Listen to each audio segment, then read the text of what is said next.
इब्तिदा है रब्बुल जलाल के बाबरकत नाम से जो दिलों के भेद खूब जानता है। अस्सलाम वालेकुम।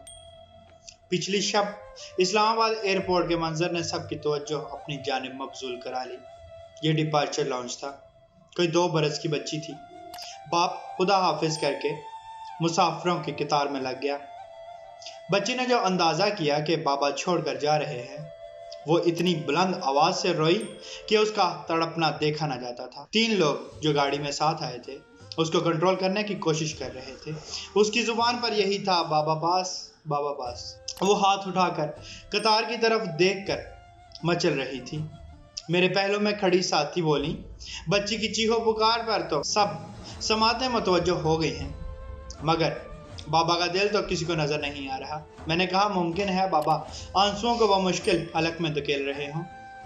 ये बाबा भी दुनिया की अजीब व गरीब मखलूक हैं।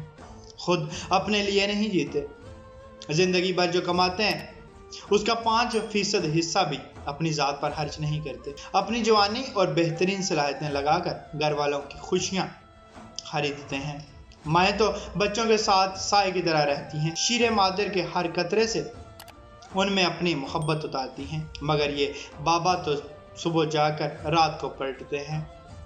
छुट्टी का दिन ज्यादा मसरूफ गुजारते हैं कि अहले खाना का अगला हफ्ता सहल गुजर सके। कुछ बाबा तो तलाश माश में दियारे गैर ही के होकर रह जाते हैं। वो भाई हैं तो बहनों की शादियां, बेटा है तो वालिदैन की कफालत और बीमारी का फरीजा। हमारे वालिद 8 बच्चों के लिए गांव से खालिद शहद और मक्खन मंगवाते थे।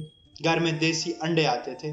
कभी मुर्गियां पाल लेते कि बच्चों की सेहत अच्छी होगी तो अच्छा लिखेंगे पढ़ेंगे। एक सुबह अम्मी को गुस्सा आ गया। इस पजामे में 2 बार पेबंद लगा चुकी हूँ, अब नया पजामा बनवा ले। कल ही लट्ठा लाकर 4 पजामे सी देती हूँ।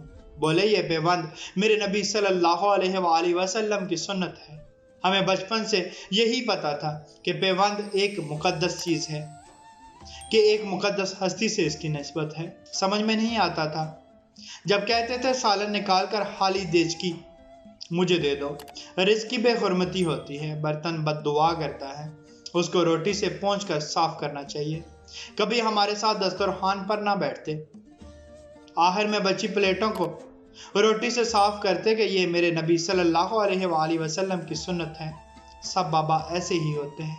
वो बाप के इंतकाल पर तड़प रही थी कि इकलौता भाई दियारे गैर से ना आ सका। अब्बा ने कसम दी थी कि उसको मेरे कैंसर का ना बताना, जिंदगी भर की जमा पूंजी हज कर देगा मेरी बीमारी पर। आप ही जाने, घर के 4 कमरों में एयर कंडीशन हो तो सिर्फ अम्मी बाबा के कमरे का नहीं चलता। जब बच्चे नाराज होते हैं कि हीट वेव में भी ख्याल नहीं रखा अपना, तो एक मासूम सा उज़र के बेटे मसनूई ठंडक से टखनों की हड्डियां मुतासिर होती हैं।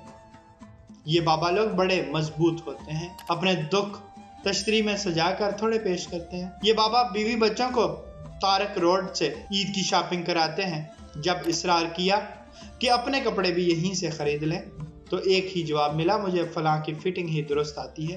और यूं हमेशा खुद सदर की पुरानी दुकान से ईद का जोड़ा खरीदा। हमारे समाज में खून पसीने की गाड़ी कमाई बच्चों को जवान करने वाले बाबा मरे हया के कभी जवान बेटों से उनकी तनख्वाह तक नहीं पूछते, कभी फरमाइशें नहीं करते।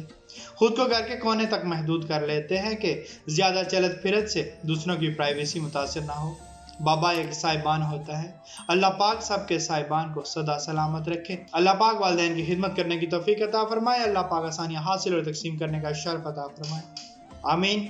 जज़ाकल्लाह।